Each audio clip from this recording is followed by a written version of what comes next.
Hello everyone, Namaste. I'm Avipsa, your host for the event. Before commencing, I request you all to mute yourselves when the presenters are presenting, and please be informed that the webinar is being recorded. If you have any questions to any of the speakers, you'll be able to address it in the discussion session after our speakers finish their presentation. A new normal is defined as a state to which an economy, society, etc. settles following a crisis. When this differs from the situation that prevailed prior to the start of crisis, meaning a new way of living and going about our lives, work, and interaction with other people. In simple words, a previously unfamiliar or atypical situation that has become standard, usual, or expected. Everyone has now experienced COVID-19, and some of us are rewriting our present, most likely our future, where some of us are waiting to go back to the way it was before. Some of us are having difficulties to accept the changes, whereas some of us are having difficulties due to uncertainty. While the virus has brought immense human suffering and life, as we all know it, to stand still, it has given our planet an unexpected chance to rejuvenate. A recent report by International Energy Agency estimates that the greenhouse emission will likely drop by an unprecedented 8% this year.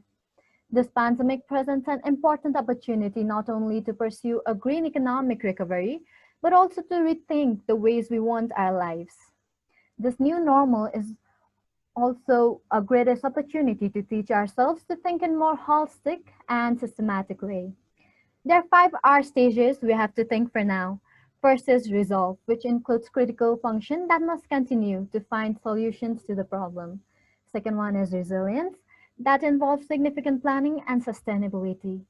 Third one is return, where we need to think about bringing some degree of normalcy and the capacity for possible future. Next one is reimagination, like what can we do remotely? How much more productivity can we gain? How can we be more sustainable and responsible?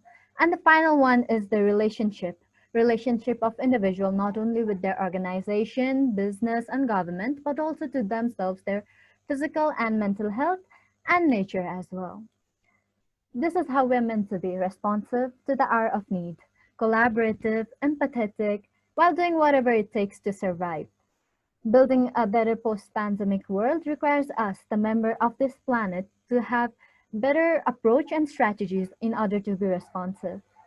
So today we are present here to talk on the topic New Normal, Perspective and Strategies on COVID-19. Without further delay, I'd like to request our first speaker, Ms. Bandana Rana, currently the Vice Chair of CEDAW Committee, who is one of the key leaders of women's movement in Nepal, whose experience spans 3 decades of promoting women's rights and gender equality through different organizations and networks she founded and led to present on the topic. The floor is yours, ma'am. Thank you.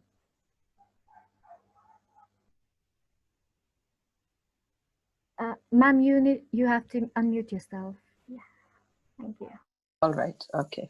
Sorry, I thought I was unmuted.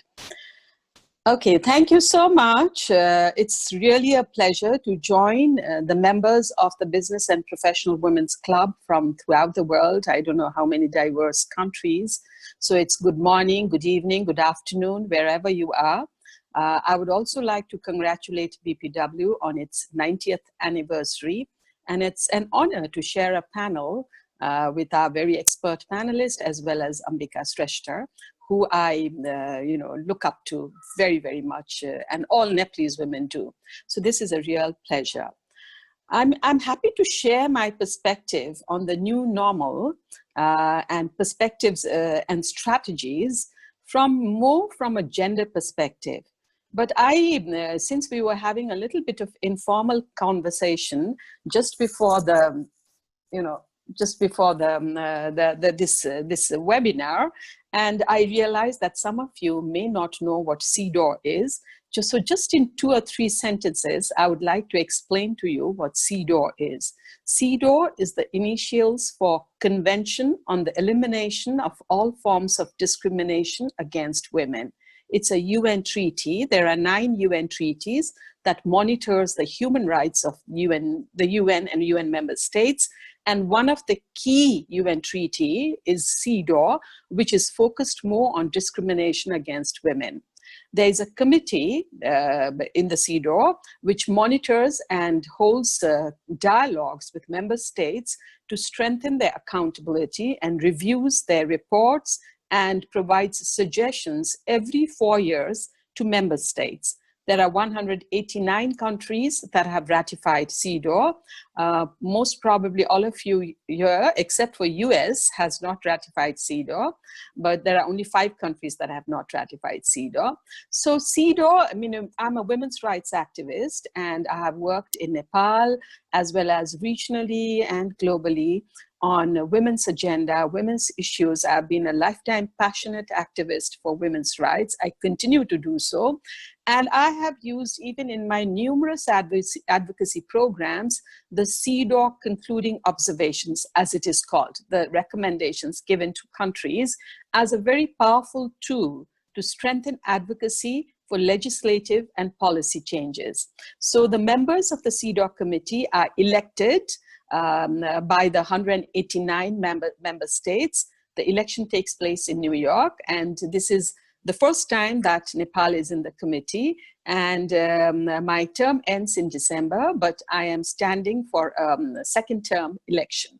So hopefully I'll be able to make it and be able to contribute to the global gender equality agenda. So this is just a brief background of what CEDAW is and what I do.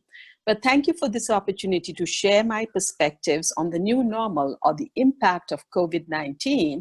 And my presentation, as you see, I have not made any written preparations, but I would like to share my perspectives as I work in this area very, very much. And it's a pleasure to share my perspectives more from a gendered perspective, in the sense that how it has impacted women globally, and some examples from Nepal as well.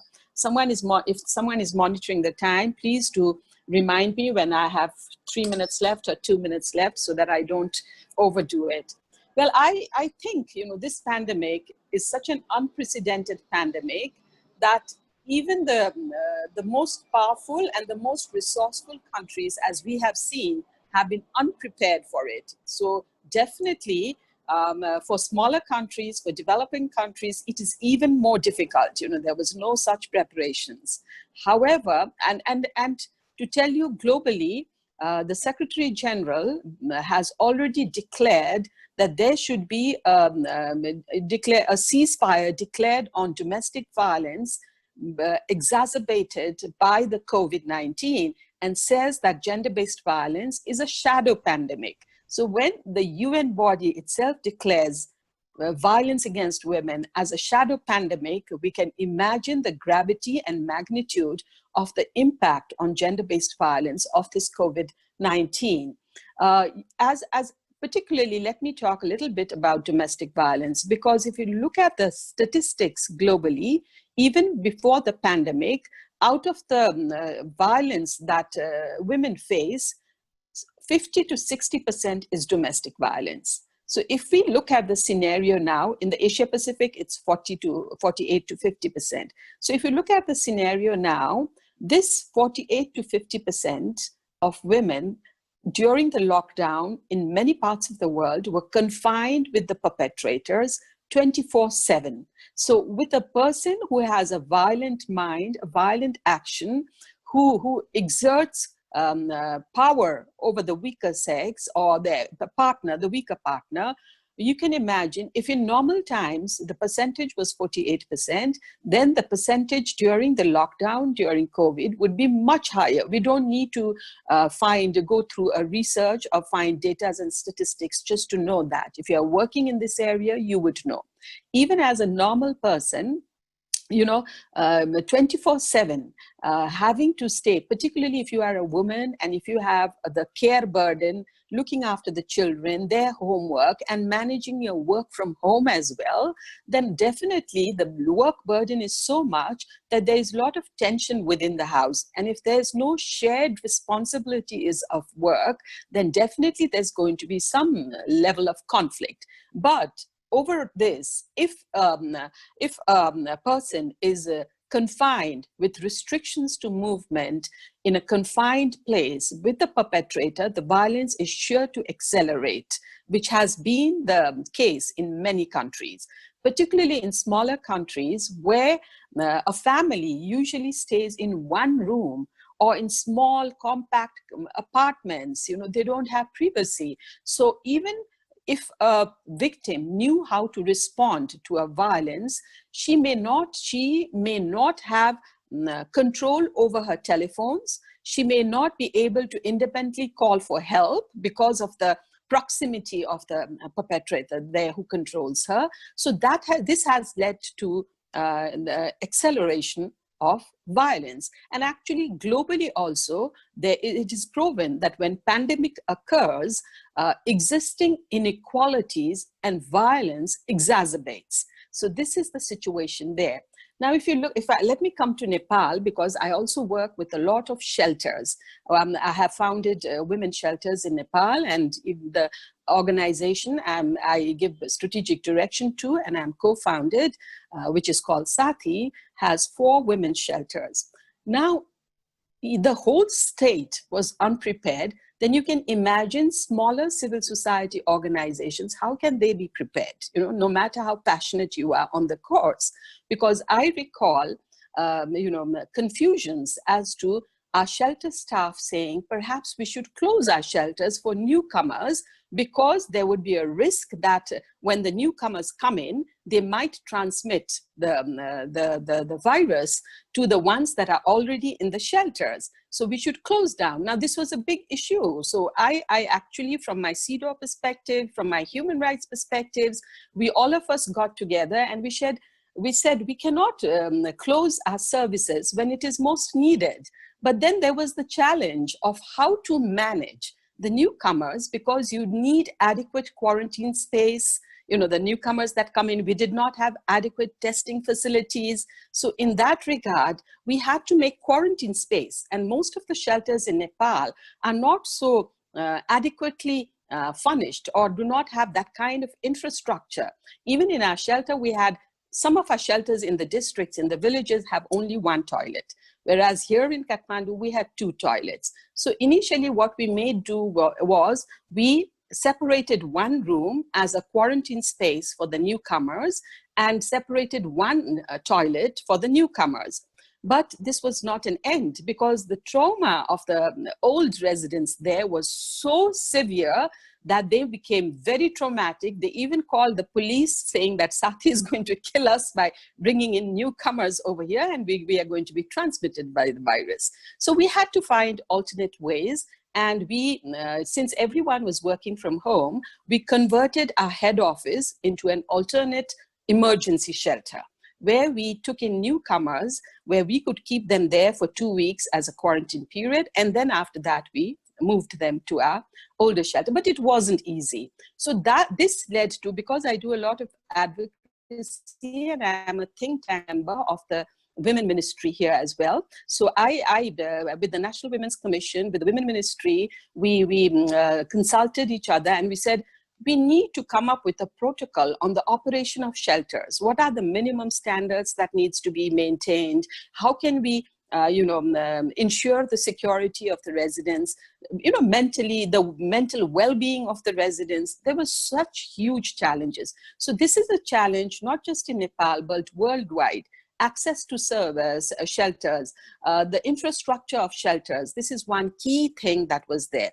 The other is some of the victims did manage to call the hotline services, the police hotline services and other services. But even the institutional mechanisms of governments that were to provide service were so unprepared that initially they did not know how to respond to this. So even when a victim called, the response would be, well, there's a lockdown now, nothing is moving, you might have to manage, stay back, after the lockdown is open, we'll manage. But then this was a severe case. This is a violence, you cannot wait for it, So this is the case that was in terms of violence.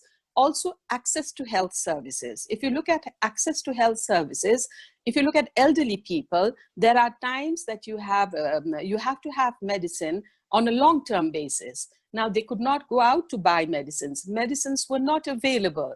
If you look at reproductive health services, most of the bigger hospitals were converted into COVID hospitals. So the other services were shifted to smaller clinics. And when pregnant women or for other services went to these clinics, if they could, some of them they had so much of restriction to mobility, and they were so scared that they never came out. They did not even access services. The few that tried to access services, the kind of services they required was not available in those small clinics. So the state was, in many countries, not prepared to deal with, they only prepared about the virus, testing, other technicalities, but these side impacts, the impact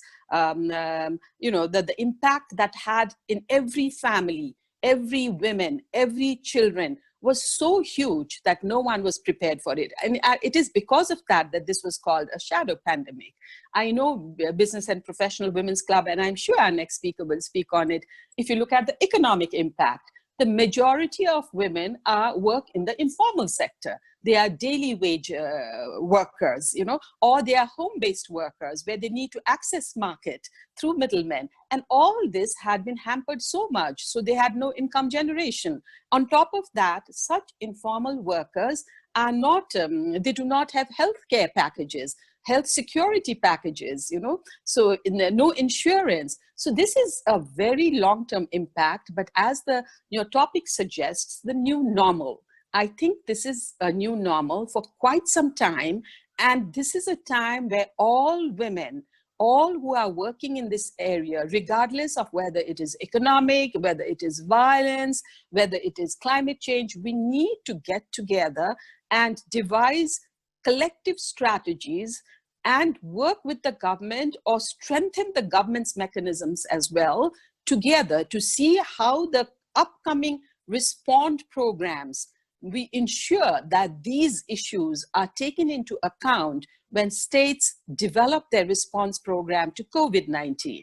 So it is in this regard, now my role as a CEDAW committee vice chair, I was very concerned about the increasing violence as I work directly with survivors of violence and continue to work on the ground.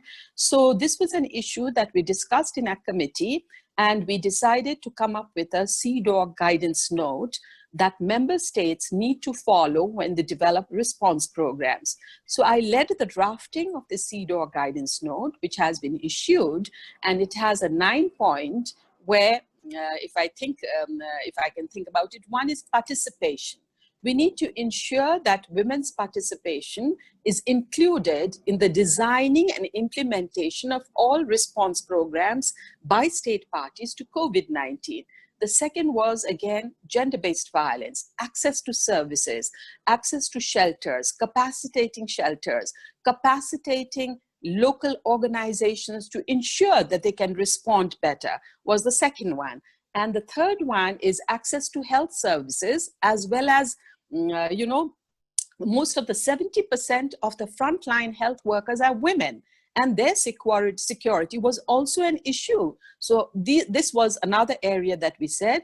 And the other was, providing services to marginalized communities, to women from rural areas, to people living with a disability, to LGBTI communities, people living in conflict, where this would be even more accelerated. So this was an area. The other is, though there are many governments who are coming up with informations, PSAs, television information, but we need to ensure that these information are reachable to women, that women can access this information in the language that they understand, in the time that they will be free to look at it, and that they can benefit from these information. The other one was also capacitating institutional state bodies that respond to COVID-19, as well as working with civil society, capacitating them, allocating funding for these issues, Education was another matter. You know, in many cases, we know that Zoom classes are continuing for young children, but in rural areas, you may not have the connectivity. And even if the connectivity is there, the priority is given to the boy and not the girl. So the girls most probably will have to discontinue education in these areas. So how do we subsidize that? That was the other one. The economic impact on women, the subsidy packages, you know, collateral-free loans. How can we cover that? These were other areas that the CEDAW guidance note has come out with. And in the coming years, we will be looking at the government reports through this perspective, that they, whether we have 16 articles, so whether it is education, whether it is women's participation, whether it is health or violence against women or trafficking, you know, all these will now have to be looked at from the COVID impact perspective, and how governments can respond to that more effectively. So CEDAW will be monitoring this very, very closely in the coming days with member states to look at its accountability. Now I'm coming to my end on strategies. So how do we strategize on this? One, as I said, I will share in my email the CEDAW guidance note. Perhaps we could work with respective governments to see that when they design the response programs, that could be done. The other is working collectively. I really believe in working collectively. So regardless, sometimes we have, you know, okay, Business and Professional Women Club, we have nothing to do with. We are working on violence, or we are working on climate change.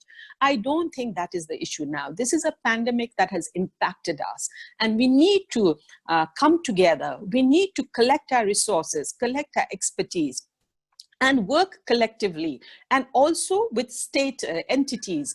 How do we advocate with them? How do we work together with them?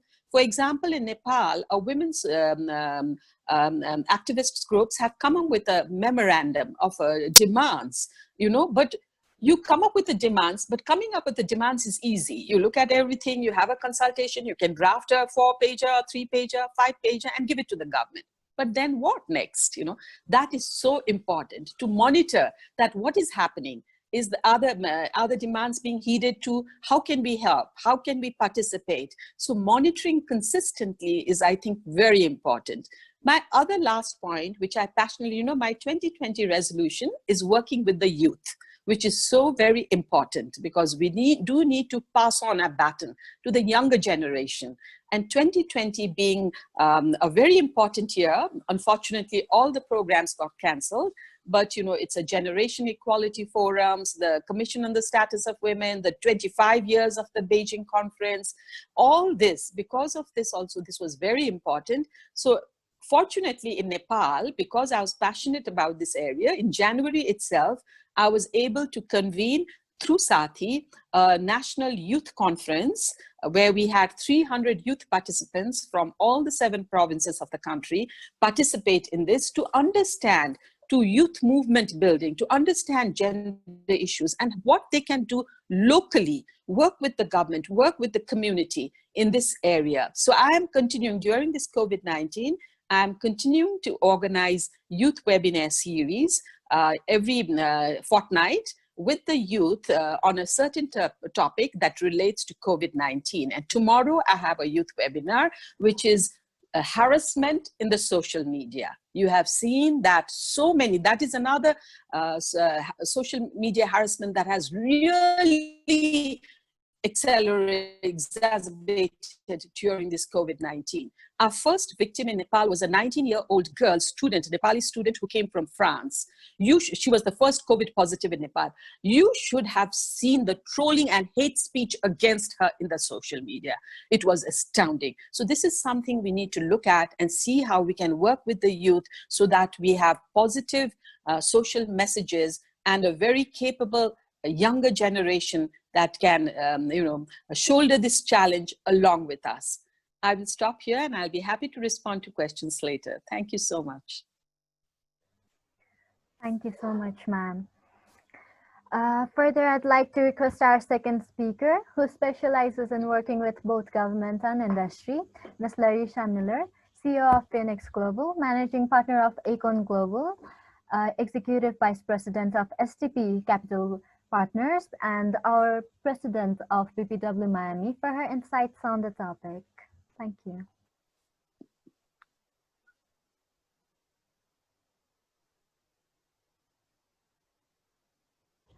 You're mute. That darn mute. Hello, everyone, wherever you are in the world. Namaste. Thank you for having me today. It's absolutely my pleasure to be with you today and to follow such an important and informed topic and speaker. And I really thank you for all of your thoughts relative to women and the struggles that women face, which are exaggerated and exacerbated during times of challenge and strife. And to just share 2 points and 2 thoughts that have come out of the wonderful topic that is preceding me. You know, we must keep in mind that social media has the power to empower or the power to destroy. And we all need to recognize that as stakeholders of the future and examples for our youth, you know, we can really set the tone for how to use social media as a powerful tool to engage, empower, and uplift. And while we can't control what others post on social media, certainly by our example, we can lead the world into a different direction. And I also want to just touch briefly on domestic violence, which here in the United States has really accelerated, as it has everywhere in the world during this time of COVID. And it really doesn't just target itself towards a marginalized or underprivileged community. You can find professional women who are also victims of domestic violence, women who've proclaimed their entire lives that that would never possibly happen to them. And the heart can be a very tricky thing. And you often find yourself in a situation that you said you would never be in.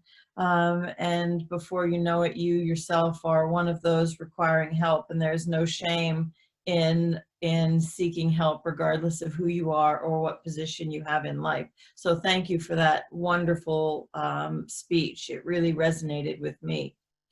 We are in such a fragile and fractured period of our time, probably the most fragile time we've known in the history of complex society. We look at what the new normal will be, and many people are still thinking that someday we will return to normal. This is a real opportunity that they're missing. Many business owners and business leaders and executives are sitting back right now, licking their wounds, waiting for this time to pass, thinking that suddenly it's going to be the way it was 6 months ago. And I can fundamentally tell you that we will never go back to normal, because normal was clearly our problem. It's time now for us to be looking forward as women professionals, women mentors, women leaders, to really chart the new course into this era that will be defined by risk, resiliency, recovery, disruption, and transformation. You know, BPW is in a wonderful position globally to really set the stage and be the leaders for not only the current generation and our fellow sisters, but really to set the example for young women as they are stepping into a future that is really being shaped by uncertainty, a technological revolution, and the need to be responsible, ethical, and altruistic leaders as we move forward. Somehow we get caught in the, and I'll say cattle chutes, but a cattle chute is a pathway where they guide cattle on a farm. And as a farm girl that grew up in central Pennsylvania, that's always in my head. But we often get so siloed in our thoughts as professional women that it's about the profit, it's about making sure our businesses are successful, that we give our stakeholders a return, that we fulfill the needs of our clients.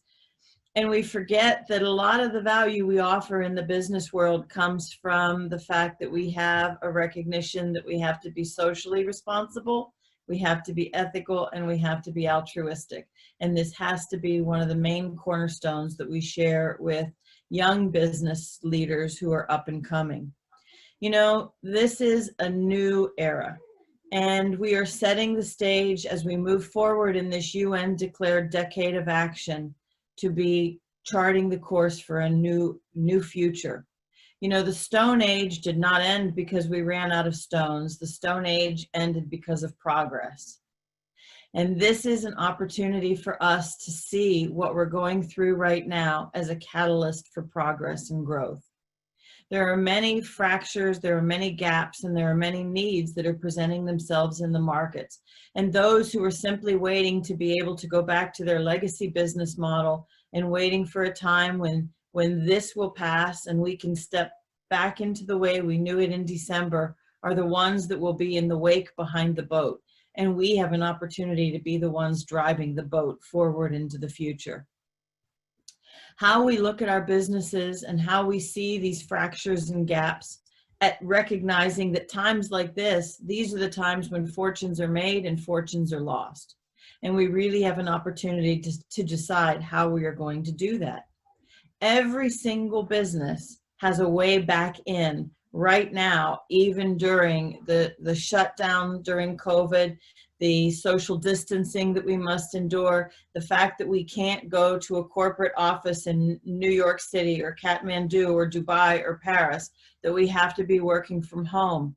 You know, we are going to be seeing a big shift in the way our urban centers operate as companies from multinationals to small startups pump a lot of money into making sure their employees are technologically connected and can work safely from home and still meet their KPIs and still be productive. They're finding that this money that they're putting into this technological connection of their employees, once we go back to what we knew as somewhat normal, they're never going to want to then shift and put the money back into making it go back to the way it was. So this is the world that we are going to have to build our future off of. It will get better. There's no doubt about that. But shortly down the road, there's going to be some other stressor or some other fracture that comes that is going to have to readjust our thinking. So if we look at our businesses today and we look at our capabilities as businesswomen and we say, if this was going to be the way it was going to be forever, how would we shape our business to be able to accommodate the world that we live in now? And if we build our business off of a platform and principles surrounding the worst of times, then we will be so strong during the best of times. So if we look at where we are right now, what gaps do we need? What services do people need? How do we adjust our products to hit a target that that people around the world are needing? What can we produce? Now, we don't all have to suddenly start producing PPE. What can we produce, or how can we alter our product that will serve a need for the people right now? And if we can build our businesses and take baby steps forward and look at the way we offer our services and perhaps do a shift in our mindset, as we do get better, we will be that much stronger and more resilient. And the next time we have a stressor that comes around, we'll be able to maintain our course. We won't be one of those businesses that has to take a step backward and reevaluate how we do this. You know, I was working with some businesses here in the United States, women-owned businesses, coincidentally. The one woman owns a quilt shop. It's for quilting. It's one of the biggest quilt shops on the East Coast. And she said, you know, nobody can come into my shop and touch the fabric, and I can't engage with people. And yet they still want to be doing something from home, but they can't, you know, really have access to the products that they need to be able to do this. And so we talked through a strategy, and what she ultimately came up with were these storage lockers that are now mounted outside of her building with a digital code on them, and people will call in their order and she puts the product out there and they stop by at their convenience and pick it up. And that's something that can be adapted to almost any business, giving your customers an access to products without having to actually be open. Because here in the United States, still to this day, many businesses are closed because we are running rampant with the COVID-19. But this is a way, if they say your business has to be shut down, this is a way that you can potentially carry it forward. I worked with a restaurant who was struggling because, you know, customers can't come and eat in the restaurant. You know, it's very difficult to be able to provide the service for delivery. You know, how do we set ourselves apart from every other restaurant who right now is doing the exact same thing?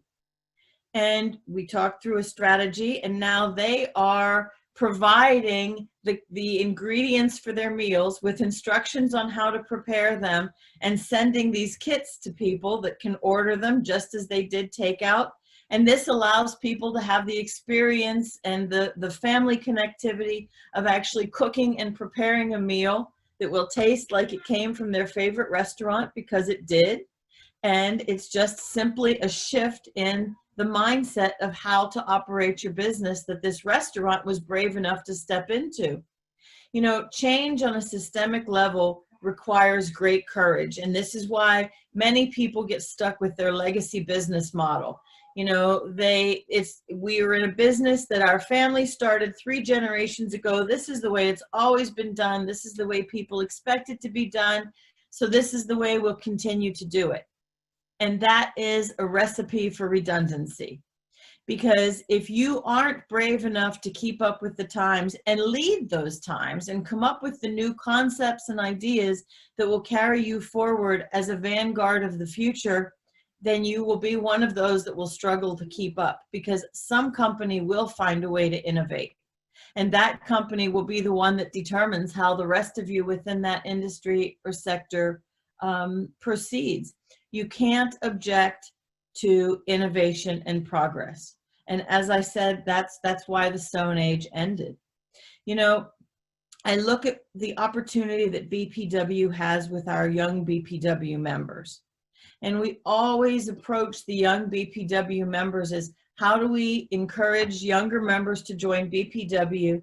And then what do we provide them? How do we mentor them? How do we make them leaders? And I think we're missing a phenomenal opportunity as businesswomen with our young BPW members, because I think BPW should really be about reciprocal mentorship, meaning as the older, experienced businesswomen like myself, I wasn't reared in a generation of technology and STEM and connectivity. And yet we have young members who grew up with this and who are following professional pathways that allow them to really be the ones shaping our digital future. And I could benefit so much in my business and my career from the mentorship of the young, technologically minded BPW members, just as they can benefit from the experience and the opportunities that I can provide based on 30 years of business experience.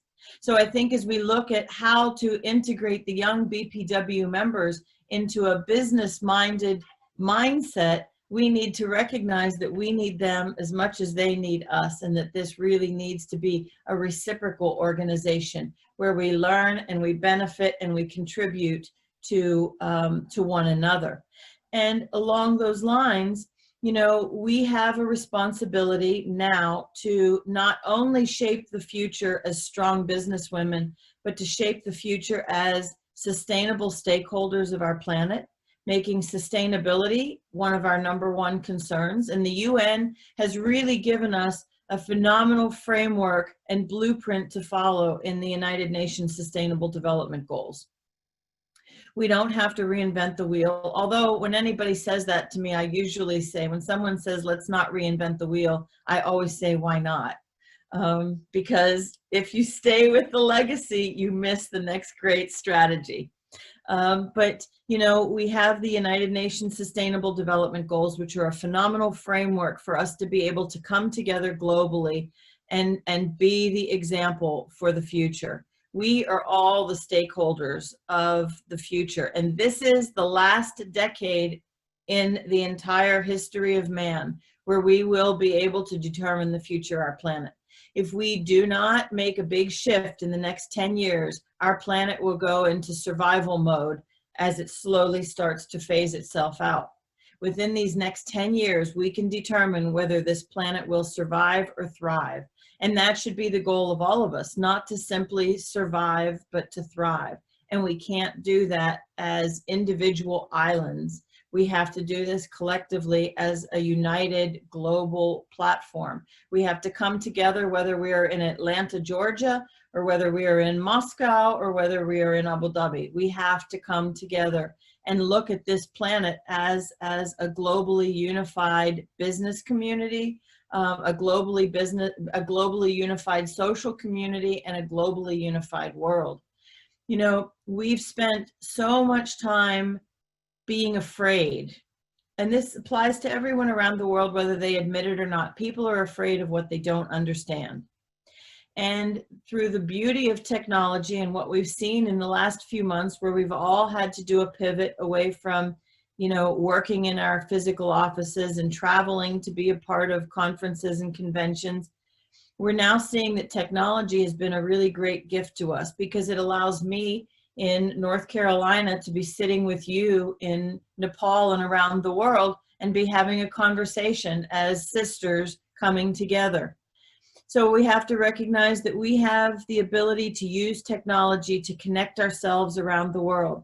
This allows a small business owner anywhere in the world, whether they're in Africa or whether they're in Asia or South America, to now see the world as their global marketplace, where you could sell your products within your town before. Through technology, you now have the ability to sell your products and services around the world. And it's just about having a shift in your mentality.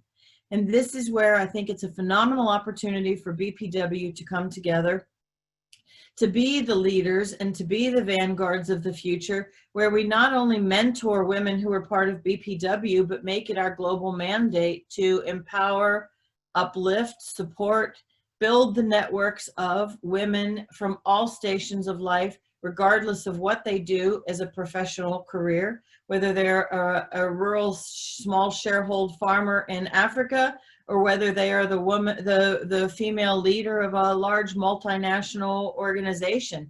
The needs that women face, the needs and challenges that we face, the personality shifts that we have that are different from men, who are often very linear thinkers, and our value comes from the fact that we do have a great perspective and we are emotional beings.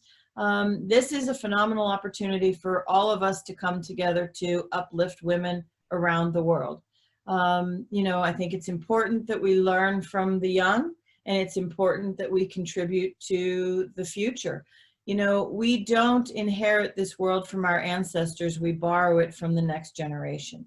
So we have a responsibility together to come strategize ways forward when we are struggling with our businesses, you know, help a woman to think through new opportunities, guide her into potentially secondary chains of income when her primary source of income has been stalled through something like a pandemic, and really to unite as sisters. And if we can do that, we will single-handedly be able to heal this fragile and fractured world that we live in.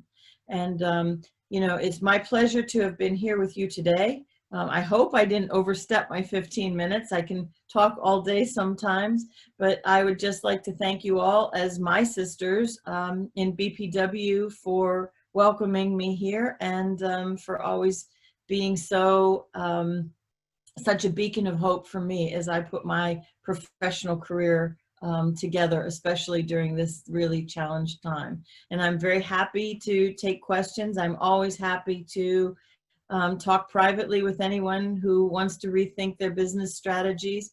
And for sure, I thank the young members for helping me guide me through this digital transformation that we've had to undergo in the last few months, because I'm certainly a much stronger and more capable businesswoman because of your guidance. So thank you. Thank you so much, ma'am. If anyone have any question, you can raise your hand, but not right now. We have discussion sessions, so we will address all the questions then. So the COVID-19 pandemic has impacted people and their culture unlike anything else we have experienced before. The rapid changes in lifestyle has made many of us facing problems to navigate the new normal. We have Ms. Darshana Karela, an advocate and speaker of mental health and founder of Mind Swasta, to present on the topic. Thank you. Thank you for the introduction. Can you all hear me? Perfect. Thank you so much. Well, thank you for having me here. It's so great to be a part of this webinar. I'm so excited to be speaking alongside such talented and inspiring leaders. Today, I'll be speaking about mental health, specifically how we can protect our mental health as we navigate this new normal. So I'll be sharing my screen with you, and yeah, I'll just start the screen. Sure. Are you able to see my screen? Perfect, so we can begin. All right. So I want to start off with what mental health is, because there are so many misconceptions around it, and it's important that we're all on the same page.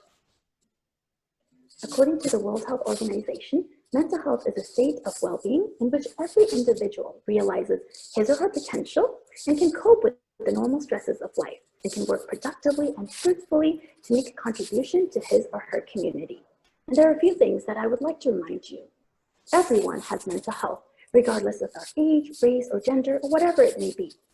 Similarly, there is no health without mental health. And as we say in Nepali, manisik swasthya bina swasthya hodena. So now let's talk about COVID-19 and mental health.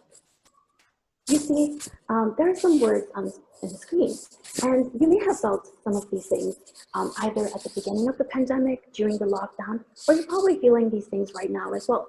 Perhaps you were anxious as the pandemic started, and maybe a little lonely, or very lonely, being in isolation and away from friends and family, and perhaps now a bit overwhelmed or angry because COVID-19 is still here with us after months, and even after the lockdown has been lifted in many parts of the world, or at least, a little loosened. The restrictions have been less after all, but there's always so much uncertainty. There's always talks about the restrictions being more strict, another lockdown, or whatnot. We never know what's going to happen. And in times like this, where there's so much uncertainty, it can be really difficult to navigate our emotions. So there's one thing that I want you to know, that you are not alone.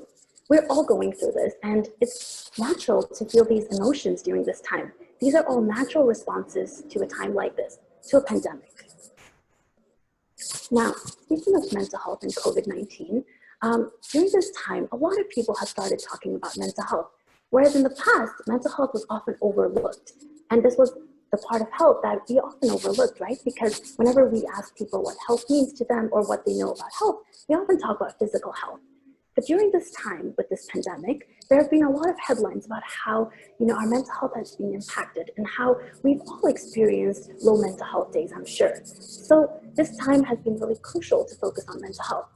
And a lot of us have been talking about mental health and leading lots of webinars about it. And that's a great start. But I want to remind you all that although it's good to talk about mental health right now and focus on it, mental health has always been important, even before this pandemic. So it's not like mental health issues or these difficulties in coping came as a result of the pandemic. These are things that we need to remember because it's important to prioritize our mental health, not just during this time or during the lockdown stage, but also as we navigate this new normal and also for what is yet to come, the uncertainty, the uncertain times. We have to always prioritize our mental health. Now, speaking of uncertainty, as human beings, we do not like uncertainty, right? We feel uncomfortable. It brings a lot of anxiety as well. After all, we like to have structure and a sense of control. But how can we cope during these uncertain times? Well, here are some tips. First of all, it's important to focus on what you can control. After all, there are so many things around us that we just cannot control. And always focusing on that can bring a lot of anxiety as well as uncertainties. So this is a great time for you to focus on yourself.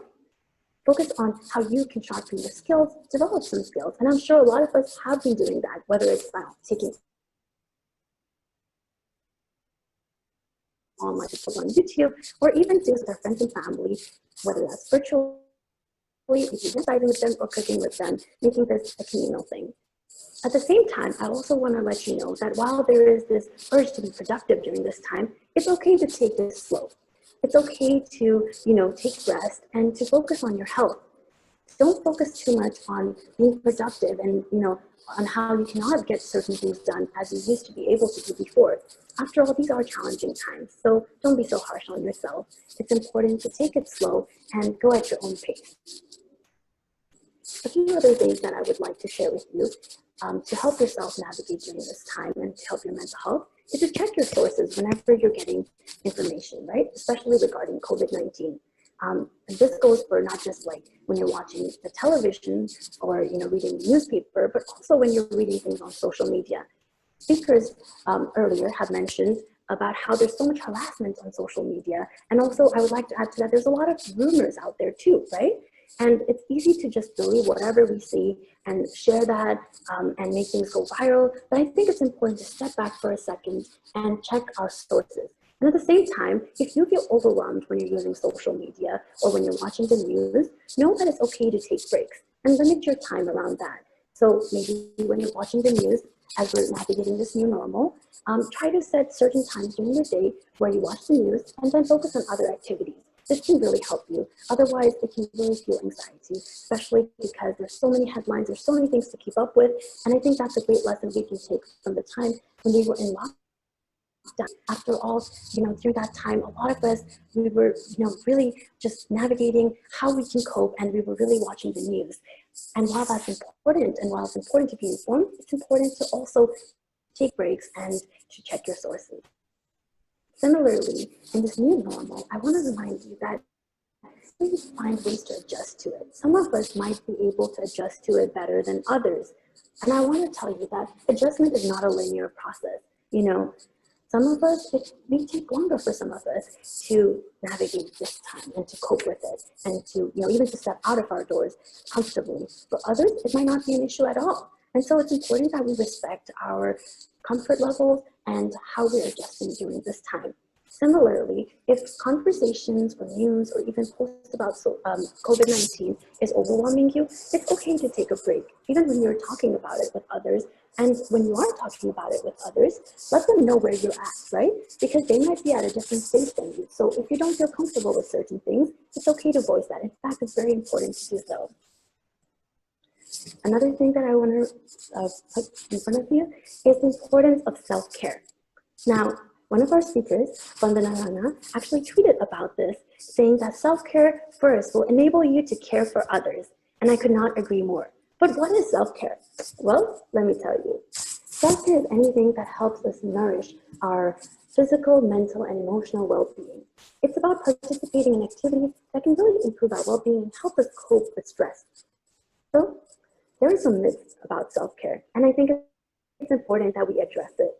Let's talk about the first one, that self-care is luxurious and it has to be expensive. Well, the truth is that is not the case.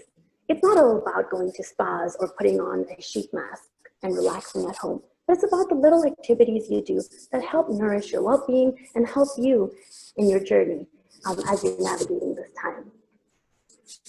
Another myth is that self-care is selfish, but I'm here to tell you that it is not selfish. In fact, it is important, and it's crucial that we do so as navigating the new normal. So here are some examples on how you can take care of yourself during this time. So engaging in activities that you enjoy is really important. Perhaps you like to dance or paint or play your favorite instrument, and even take up cooking, because that's a great way to practice self-care. So you can also try journaling. It's a great way for you to, release your stress and also the things that you're going through. Here is a prompt that I would like you guys to try. What are some things that you're grateful for during this lockdown? In fact, I would love your participation in this question. So if anyone wants to unmute their mic and let me know what they've been grateful for, despite all the negativity that we've been focused on, I think it's good to kind of reflect about the positives or the things that you're grateful for. So does anyone want to share?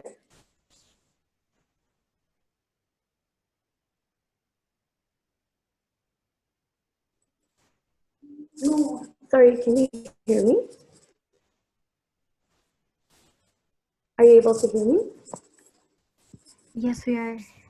Yeah. Okay, perfect. So just in case it was a little softer earlier, I just want to repeat myself. Basically, I'm talking about the importance of journaling and how it can help us release our stress and get our thoughts together. And it's just a great calming activity. So here's a prompt. What are some things that you're grateful for since the lockdown? And I would love for your participation. So if anyone wants to share, that would be wonderful. You can unmute your mic and feel free to say it out loud.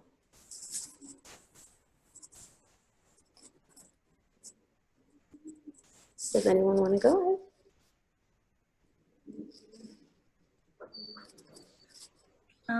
Darshana, I don't know.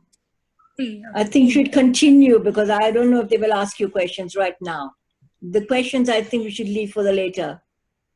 Sure, yeah. I was just wondering if anyone wanted to share what they're grateful for, but if not, that's totally fine. We can talk about that later as well. I can share with you really quickly. I'm just grateful that I'm able to spend more time with my family and just, slow down because, in this fast-paced society where we're all, just trying to get things done and, meet deadlines, it's great to kind of take it easy, take it slow and focus on ourselves. So I think that's something to be grateful for. There are many, but we can talk about that later, of course. But for now, I'll continue. All right, so let's talk about the importance of maintaining a routine as we move forward. In the lockdown, we perhaps had a different routine, and that can really shake things up, right? Because it may have meant that we woke up later than usual. Perhaps, we were so used to working from home, and now if we have to go to work, it feels a little difficult. Maybe we're having troubles with that. Maybe our routine has just shifted drastically in terms of our meal times and whatnot. So maintaining routine is crucial. And you may be wondering, but why, right? Because, yeah, I mentioned a few things, but why is it necessary right now? Well, earlier I mentioned that during times of uncertainties, it's really difficult to get a sense of structure and control. But maintaining a routine can help you gain that sense of structure and control, according to psychologists. So it's crucial that we have a routine. As well, support is crucial. And during this new normal, I would encourage all of us to normalize the idea of seeking support. Let's not stigmatize it. Let's not think of it as something that we should not be seeking, right? It's okay to get professional help. And with that, I would like to mention, Paul, there have been lots of suicide cases during the lockdown. And these cases may arise. We don't know what it may look like, but it's important to focus on prevention and to educate ourselves and also be aware of the resources that are out there. So here are some resources. They're based in Nepal, but maybe we should take a screenshot or save this later because I think it's important that we have this and that we can share this with others as well. And know that it's okay to seek help. Similarly, it's important to connect. And I think the lockdown really showed us that, right? So as we are navigating this new normal, don't forget to connect with your loved ones, to check in on them, and also to be kind, not only to yourself, but also to others. As I mentioned earlier, we are all at a different stage. We might be handling things differently. So it's important to be respectful of that and to really, be compassionate towards yourself and others. That can go a long way.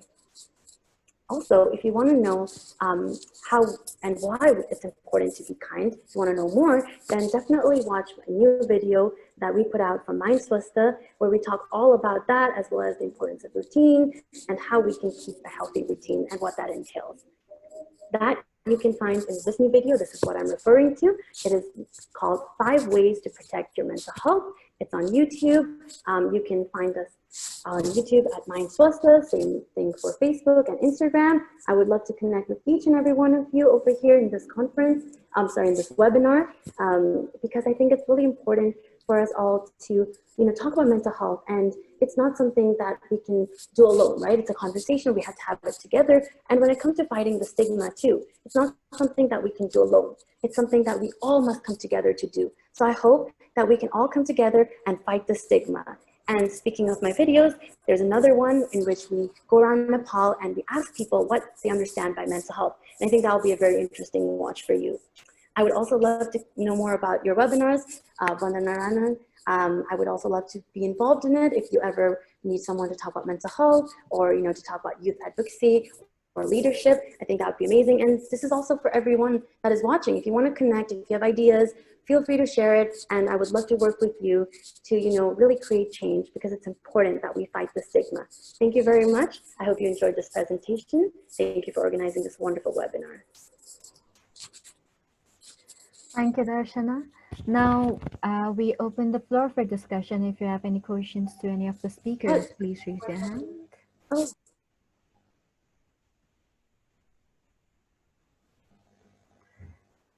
You have the raise hand option. Do you see it? Else you can send your questions to the chat, or you can physically raise a hand. Can I say something? Yeah, sure. Oh, thank you, my dear, for this opportunity to follow also my friend Larissa. Ciao, Larissa. And oh, Bella. And they appreciated very well the suggestion of the representative of CEDAW. She said, try to unit to have a connection with others organization, not only BPW, but BPW with. It is true. You have to know that in Europe, and I'm following BPW Europe from since 9 years. Before as a secretary, now as a regional coordinator.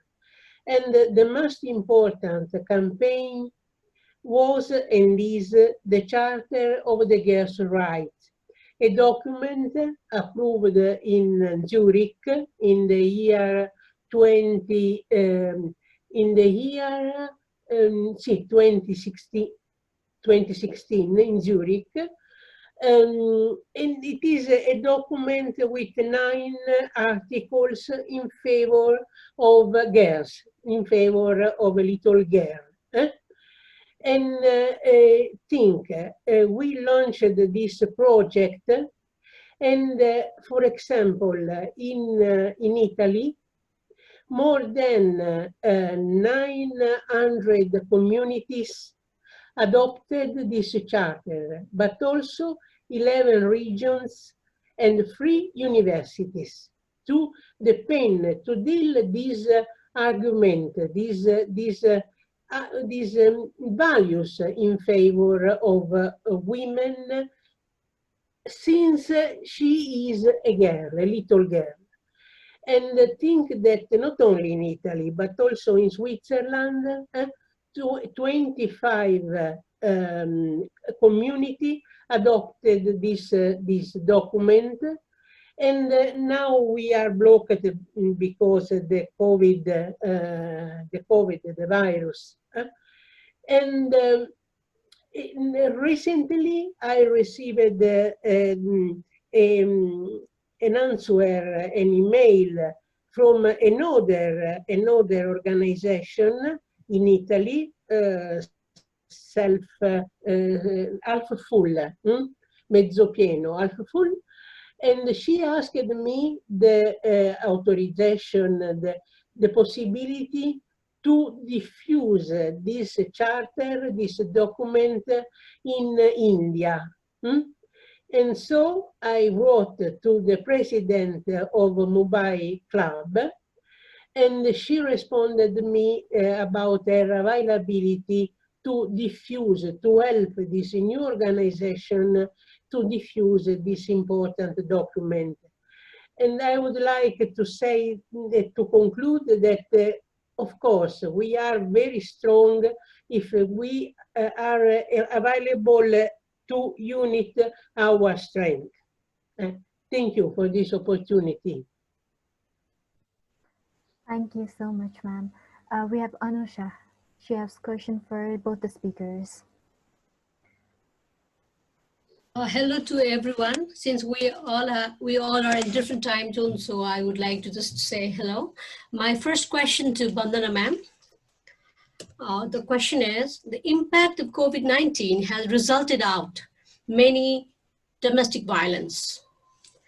How would you address to those women who does not believe domestic violence is violence, but they think it is their unmanaged behavior or fortunate of stigma? So what would be like the fortune of those, so what would be the role of your chair to address those female and rescue measures? Thank you, ma'am. Thank you. It's a huge struggle. I have been working in this area for 30 years, And we've co-founded an organization in 1992 called Saathi. Our primary focus was domestic violence. We were the first organization to address domestic violence.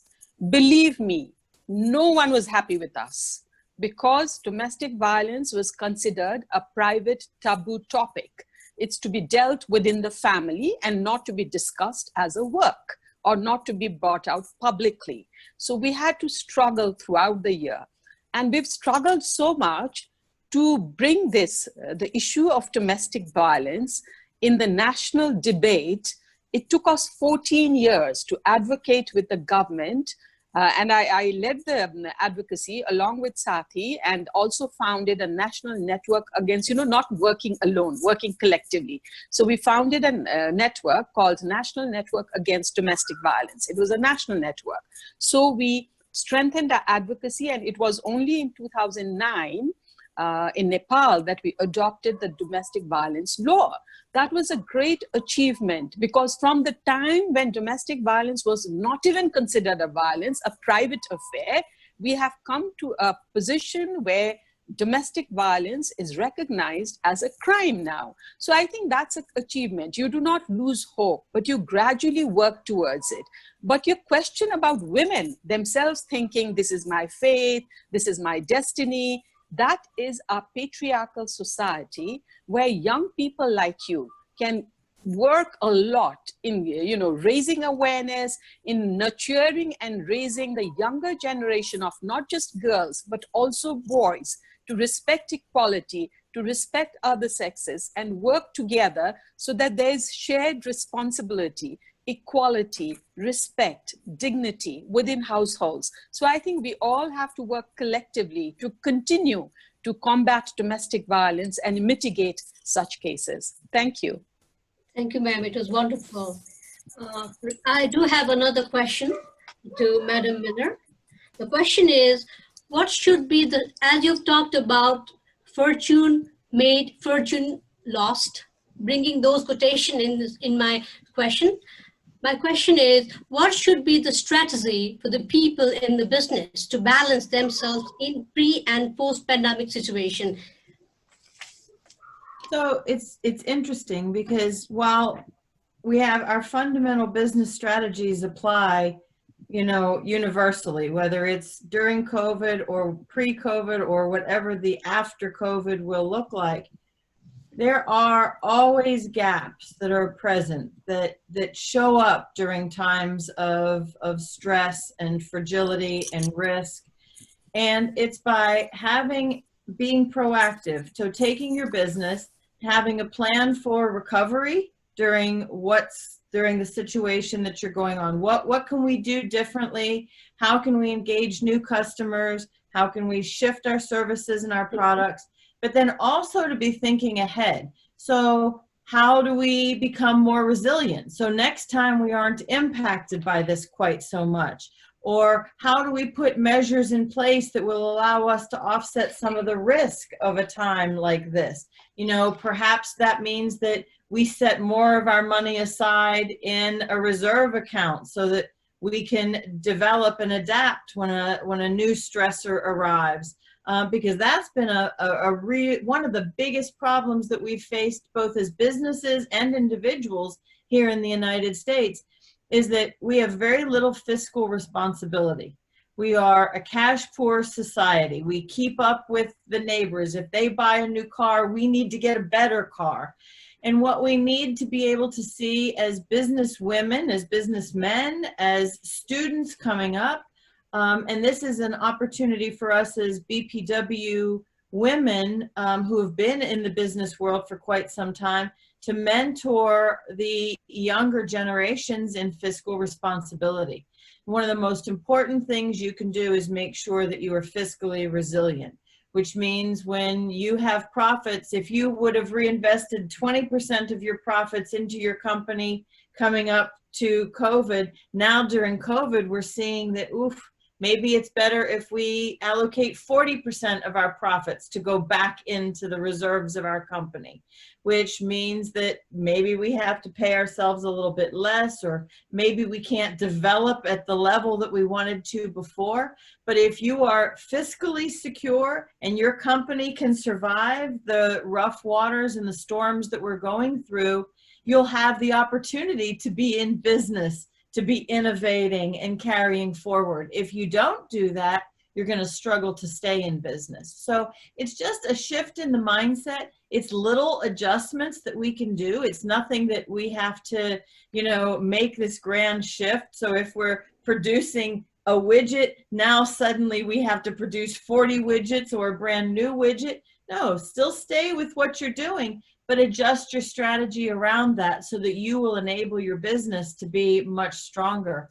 And it's very important that we pass on this message within BPW to one another, regardless of our age, that we do need to have more fiscal responsibility. We need to be more responsible with our money. We need to save money rather than spend money quite so freely.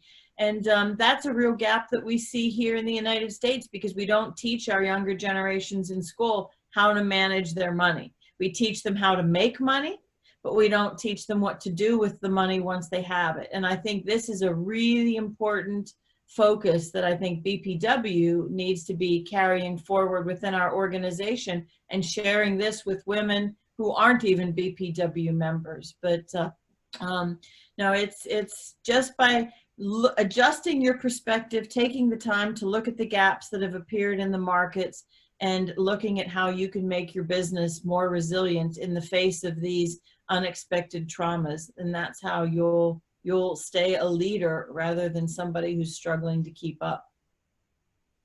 Thank you, ma'am. It was wonderful inspiration and I loved it. Thank you very much. Before going further, I'd like to welcome our past president of International Federation of Business and Professional Women, Ms. Yasminda Rich. So now I'd like to go for another question from Dr. Beena Pradhan. Thank you, Abhi sir. Can you hear me? Okay. I really would like to congratulate all the three speakers. The ideas and the new normal things that we need to go, I think that was really very well put up. But from all the three speakers, there was one common issue that came about. So we also discussed that in the previous webinar about the gender-based violence. Now in the new normal, when we are talking about new normal, I think that's one thing that we really don't want to carry forward as a normal into the new era. So I think, we've been doing, like Bandana has been at it for a very long time, and she's got that organization started, which is called the Saathi. And I think, in our respective capacities, we've been trying to address gender-based violence in so many other ways. So there's 16 days activism, the advocacy, and then also the hotlines. We have all that we have tried, but it's really is persistent, and it has really not taken us much far. And now we are seeing that at this stage, it is even increasing, and not only in Nepal and developing countries, but developed countries all over. And in Nepal, we are seeing that even suicidal cases are there, and now we don't still know whether suicidal cases are related to gender-based violence. It could be, or it may not be, or it could be because of the kind of stress that people are going through. So I think we really now, what I would really like to, maybe this is something that we need to think about, is how do we really go about addressing this issue of gender-based violence? Is just advocacy and policy enough, or is there anything else that we need to do, or anything in the new setting? What can we do? Because this seems to be like, it's coming back, and it's coming back in a much stronger way. Some things, of course, we have been able to address, but then again, the fall back. So I think this is one thing. So I would like to hear from any of the speaker, what do you think about it, and how should we treat this to take it forward, to go forward and into the new normal. Thanks.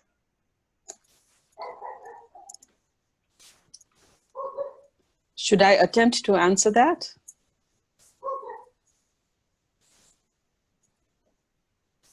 Please, Bandana. Yes. Please do. Yeah. Please do, Thank you Bandana. so much. Thank you so much, Binadi. And I think, you know, we don't have a straightforward answer as to how we can combat the gender-based violence. But I also want to, you know, discuss on some positive notes. I think this pandemic, of course, it has created and emerged immense challenges, but I think it has also opened some doors of opportunity, because this is an opportunity for us to highlight the existing inequalities and ensure that the forthcoming programs ensures equality, gender-based violence in terms of systems, policies. So I think the way we are connecting now is also another opportunity. So I think we won't have a one straightforward answer, but again, working collectively, you know, sharing of best practices from, so like the BPW has such wide networks, diverse networks. So what is it that one country in a similar situation has done that has worked, you know, in terms of whether it is advocacy, whether it is collaboration, whether it is partnerships, you know, whether it is communities, local initiatives, what has worked that we can share to the others and we can learn from others. I think that is also extremely important. And as I have seen, even Darshana's presentation, I would like to congratulate you. That shows how young people are so savvy in technology, you know, and I'm still intimidated actually, but I'm still learning, you know. And so I think the youth, it's so very important to engage with the youth. I find that extremely important because you know, I have been attempting to engage with the youth for more than a decade now, but in many cases, I have seen the youth taking up advocacy more as a stepping stone because they are so capable and engaging in other more lucrative businesses. So this is something, how do we build that new leadership? How do we build that younger generation? How do we empower them to internalize how gratifying it can be to see those changes? And I do see hope. It's not that I'm, you know, I'm pessimistic. I'm very optimistic. The technology, the equity, the way the youth can work even faster, swifter than us. So I think it is time that the younger generation carry that baton, not to say that we are shifting our responsibility. We are, of course, there to back up the young generation, but we have to ensure that the younger generation are engaged in every move. I think, you know, there may not be much hope in what has already gone, but there is tremendous hope in what can build now. You know, with the new generation, the nurturing of younger future generation, I think it's the responsibility of the youth now. So thank you so much. Thank you for this opportunity. Thank you. Do you have any other question or discussion? I don't know if Larissa thing would have to say anything, Larissa. I'm always happy to say anything. That's part of my problem. You know, that would be good to hear you. Yes. Thank you. If I can just make one comment about domestic violence, which I see happening at really unprecedented levels, tragically. It's not always physical. It's mental, verbal, emotional. And you never know what someone is going through, because as women, we are masters of disguise and the facade. We, you know, too often to our detriment, internalize and can keep things to ourselves. And so if I just urge all of my sisters to keep in mind that because we don't know what someone is going to, if we just are simply kind to one another, kindness is probably the greatest healing power that there is on the planet. So no matter how stressed our day is or how short we can be with one another, if we just remember to to be kind and share a kind word with someone, you don't know how much that kind word can really shape the rest of their life.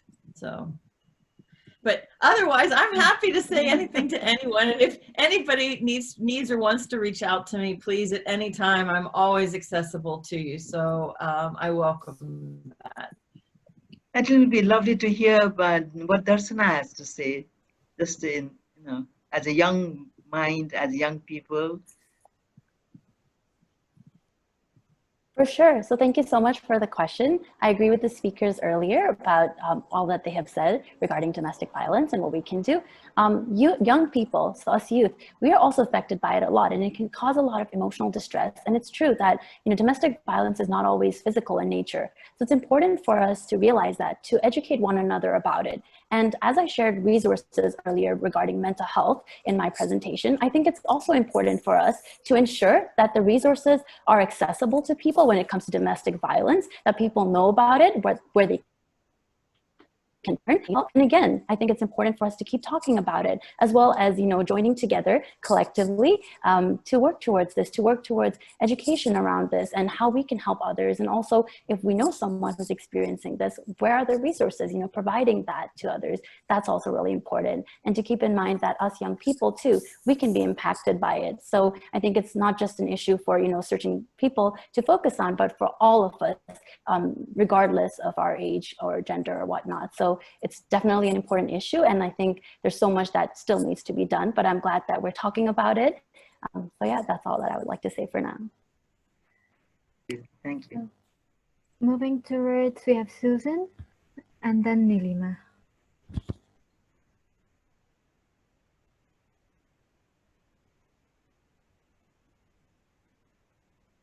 Thank you. Namaste, everyone. Firstly, I'd like to thank BPW Nepal and especially the young BPW for organizing and hosting these amazing webinars. This is my second webinar with you all, and every week I learn something that I didn't know before, and that's the wonderful thing about these webinars that BPW are putting on everywhere. I'm so happy about that. I agree with Larissa, and that is that wonderful position at the moment to set an example. And yes, I agree, we can drive the future. An important part of that is the need to work collectively with other women's organizations. And Bandana, I really appreciated you saying that, because it's a reminder to me how important it is for us to be working with other women's organizations. We can't do this. We can't do this alone. Advocacy is a very, very important part of BPW. It's a vital component of BPW's global policy. And it's important to monitor any government policies and to ensure that they have a gender lens. That is particularly important, and something that not only can we monitor what the governments are doing, but we can actively seek change by encouraging new legislation. BPW, I think we have to seize the moment to build a more equal and sustainable and resilient society. My question to Bandana is in regards to legislation in Nepal. Last week we spoke about the need to address procurement from a female a small business perspective. What are your thoughts on that? In some countries, it's been mandated that government in particular would have to purchase from women-owned businesses. And I know that you have an enormous number of women-owned businesses, be it some very small in Nepal. I'd be interested to know what your feedback is on that.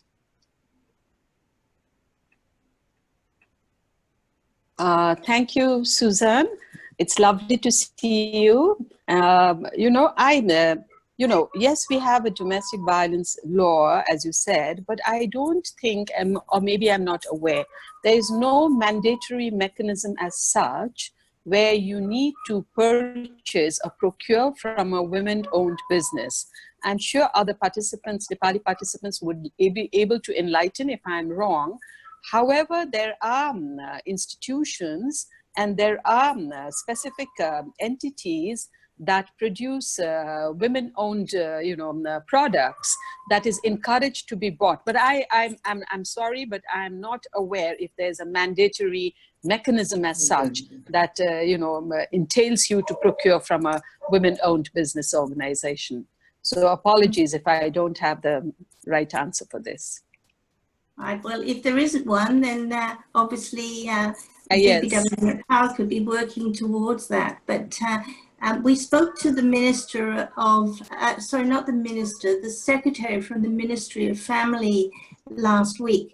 And she said that it had been raised. So it was an interesting discussion around that during the webinar last week.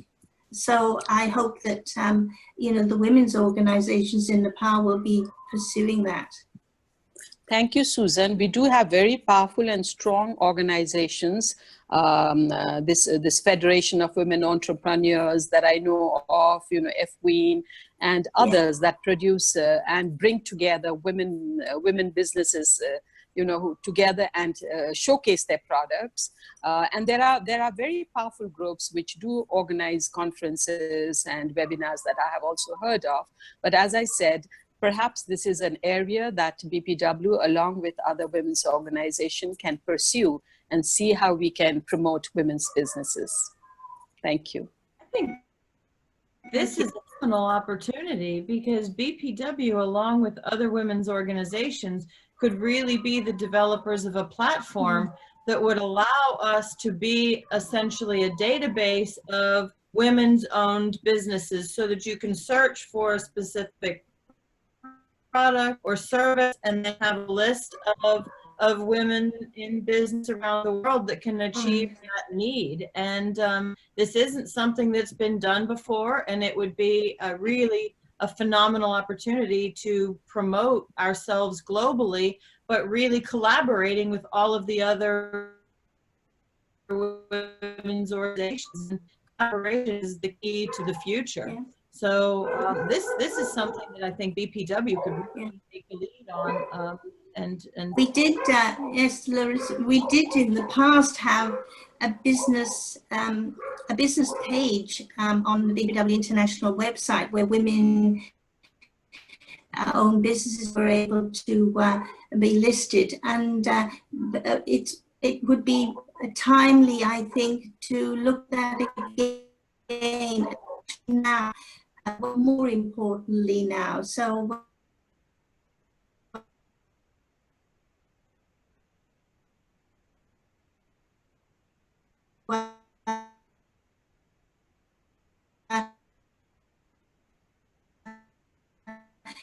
Our sisters, and also to our Bandana ma'am, who is an inspiration to a lot of young people in Nepal.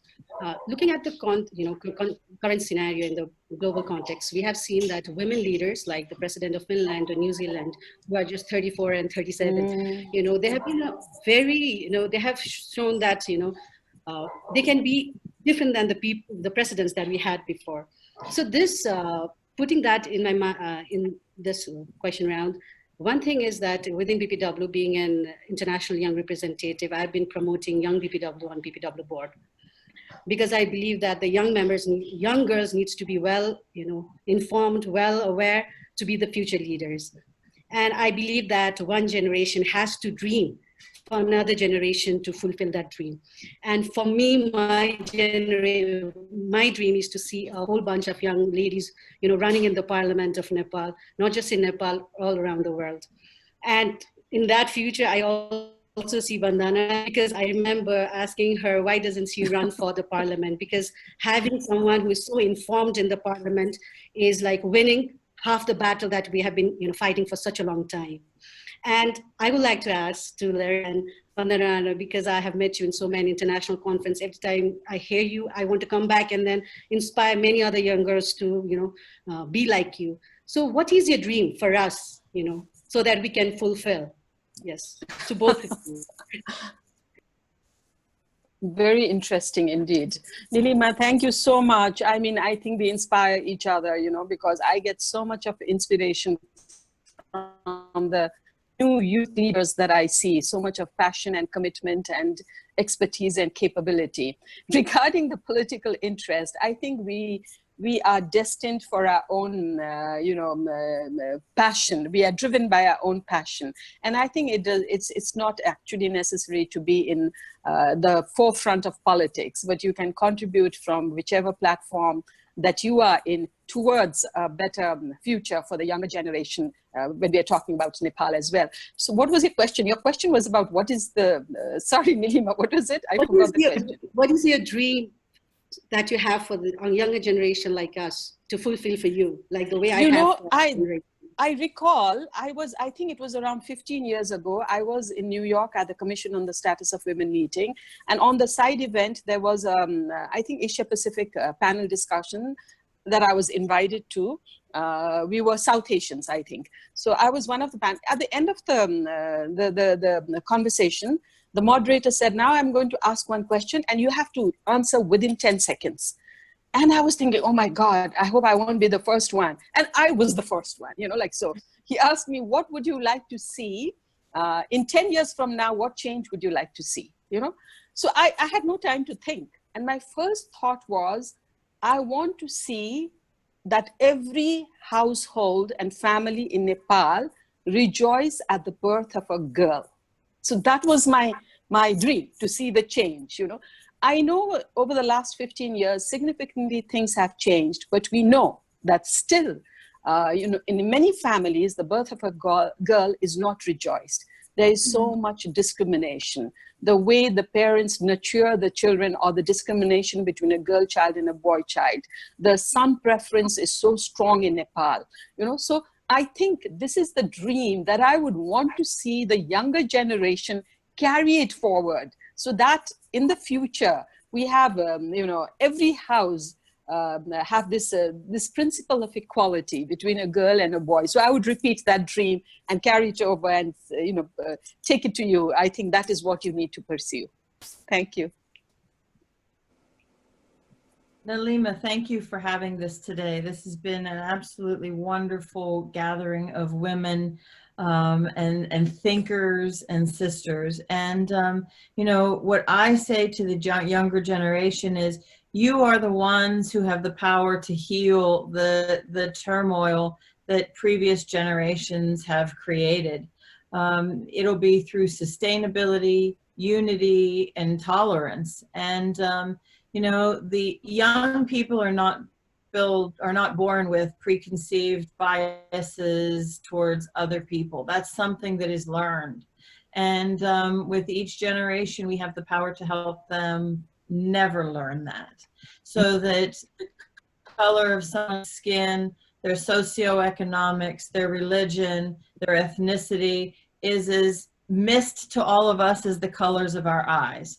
It's really must now be a globally unified planet as we move forward. And we see through the wonders of technology, look at the diversity that we have sitting together here today from around the world in all different time zones. So if you translate this to the future, whether it's business, whether it's friendships, we really have a powerful tool, and that is technology to unite the world and have us all come together.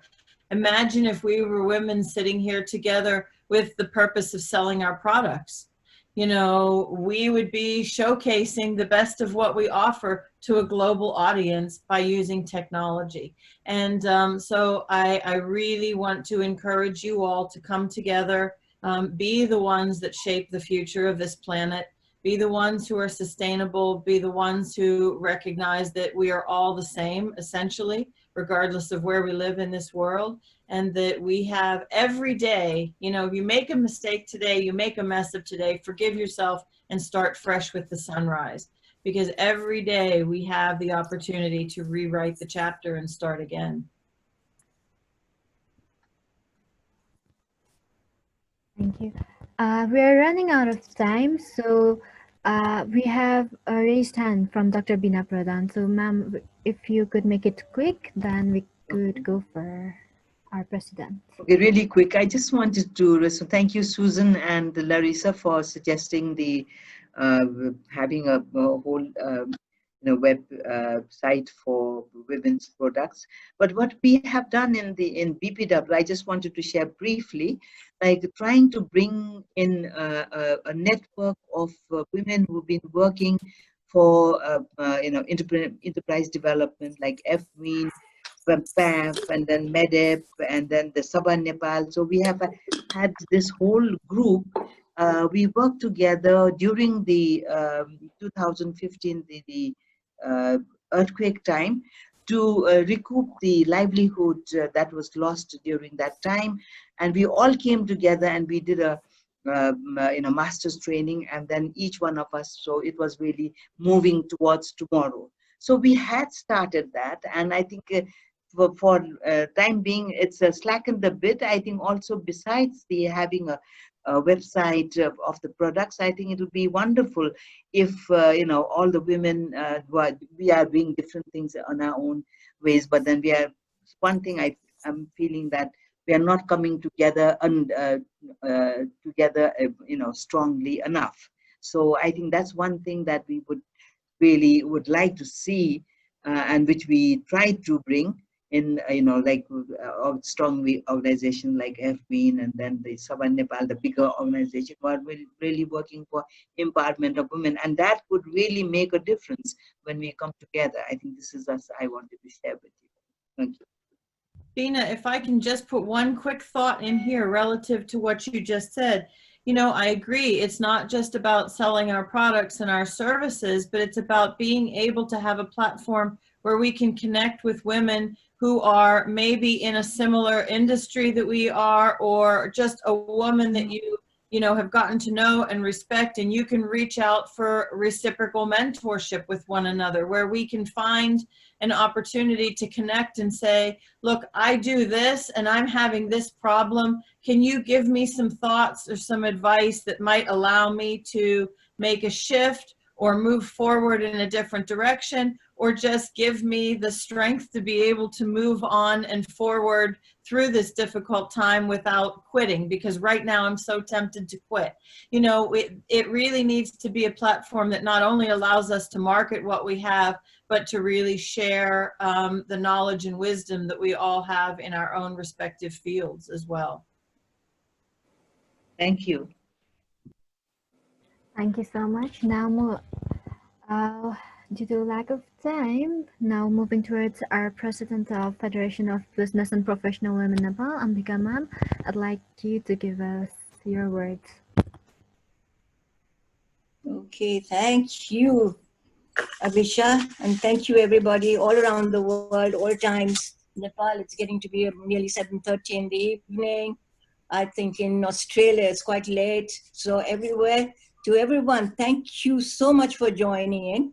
It's been great having you. Those of you who have been here for some of our, I think this is the fourth one that we've been having, and all of you joining. So thank you. And today's speakers, the main speakers, it was great listening to you, Bandana, and you telling us all what was happening and what you do in CEDAW.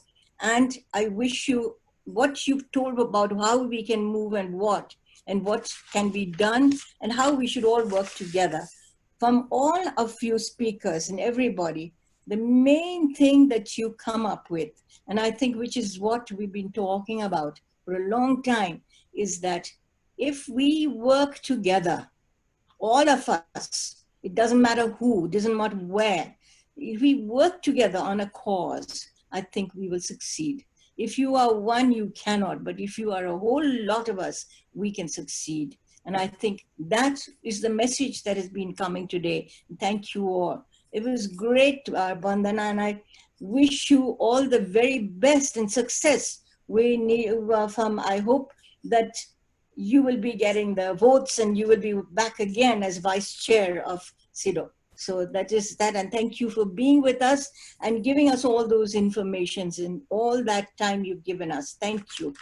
Now, Larissa, I haven't met you before, but it was great listening to you, and it's great having a person in business with such strong things.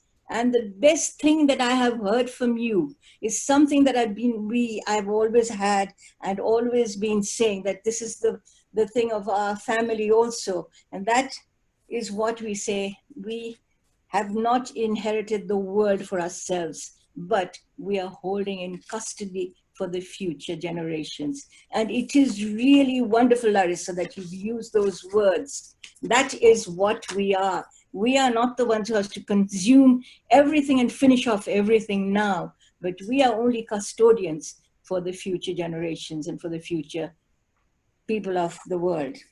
Thank you for that. Yes, we are. And and the other thing that you said, which holds very much, that you build that things, that this COVID, normal life.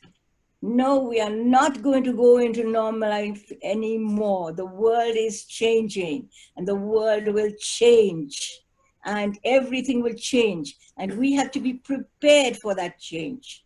And we can't think that we'll have the same thing that we had before, that we can do the same thing that we did before and continue on. We will not succeed.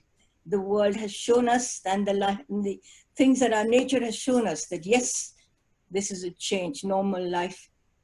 What you call normal is not going to be the normal, usual normal, but the normal that you will now be able to work on and create. So Larissa, that was wonderful. Those are the things from my heart that you've been talking about. So well, thank you. Thank you for your words. And we just have to be brave enough to change with it, and we will achieve. And that means that we have to support one another, because being brave is one of the most difficult things there is, and it can be the loneliest thing there is. So if we support one another and we are the anchors for one another, we can be unstoppable. Thank you. And that is exactly what we need to do. And as you said, all around, we, BBW members, as well as women from all over the world, all the sisters from the world, we have to unite together for our causes. It's the same causes that we are fighting for. I think we've been fighting for generations on the same things, and there have only just been small changes that have come. And the changes will come on if we go on struggling, if we all fight together, if we all work together. So that, I think, is a message that we have to do to everyone. The other message, now we had the young lady Darsana speak. It is great. And I have to say this, that BBW is one organization which is trying to promote the young people. And if you do not have young people with you, you will not be able to go forward. They are the ones, as Larissa said, the technology that is there now. We, the older generation, do not have the technology or the skill of that technology that they have, which they pick up so fast, and they are able to transmit at once. You've seen, I saw how Darsana spoke about all this, what she said about the mental health and how she came into all these issues that are faced by all the women. Yes, it's a thing that it's not only faced by the young, it's also faced by the older people, the same thing. But the younger ones have to fight now. This is their future, and they need to go forward and think of all this. And it is on the part of us older ones who have been able to, and if ever possible, to support them and to give them a little bit of guidance and give them support from the back. And we need to see that they are the ones who are coming forward and move them in front. We need the youth in front. As I said, as you said also, Larissa, it's nothing normal.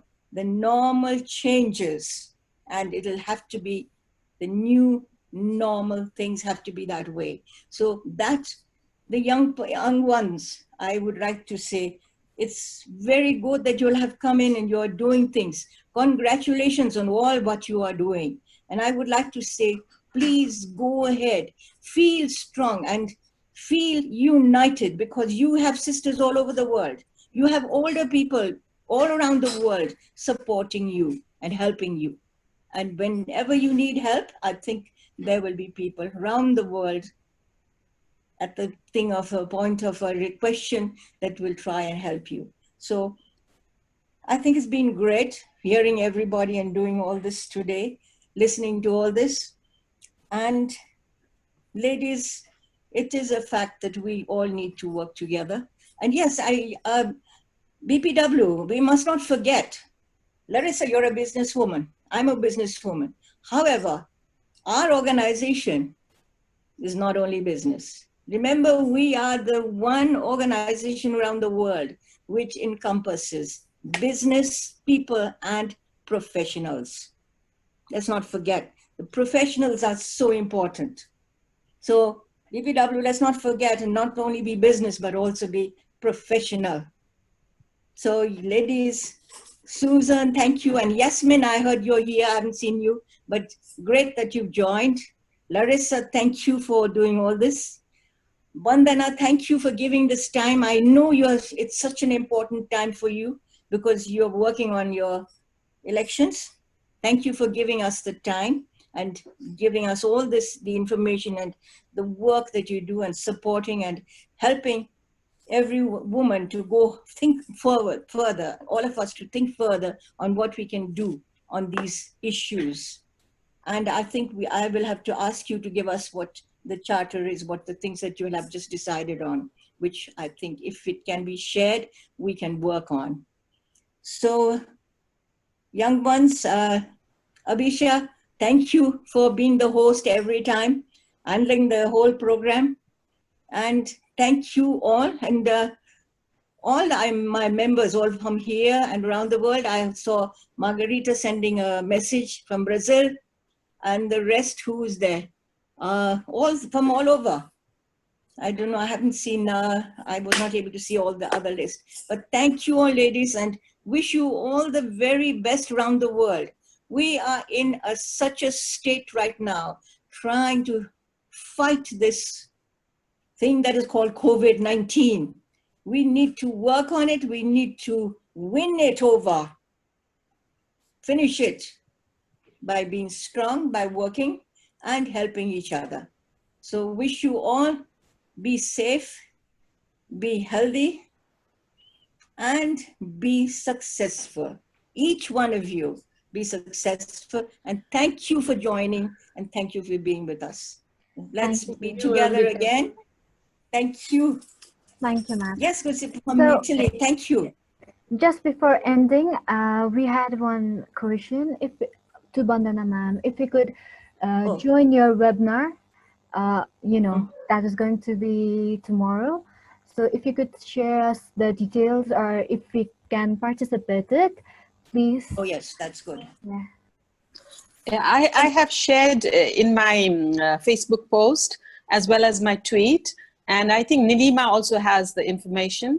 So I will also send it in the email that I have been connected with for this webinar so that you could share it with everyone. Unfortunately, it's going to be in Nepali. So I don't know how many of you can follow in this webinar. Thank you so much. It's at 11 a.m. tomorrow morning in Nepali time. Thank you. Thank you so much. We'd love to join you. Today, it is important to plan considering every possible scenario without wasting valuable time, energy. We have to use it for a better new normal and start a better version of our life. Times of transitions are tough, but they are an opportunity to purge, rethink priorities, and to be intentional about new habits. We have to come out of this chaos stronger and better than ever. We can make our new normal any way we want it to be. I hope today's webinar has given us all some insights and some questions to think about. With that, we've come to the end of the webinar. Thank you all of you for your support and actively participating today. Hope to see you all soon. Thank you. Thank you. Thank you. Thank you. Thank you. Thank you. Namaste. Thank you, Susan. everyone. Bye, my Thank you. Thank you. Be Thank you, safe. everyone. Thank you. Oh, Take care. Susan. Take care. Take care, Susan.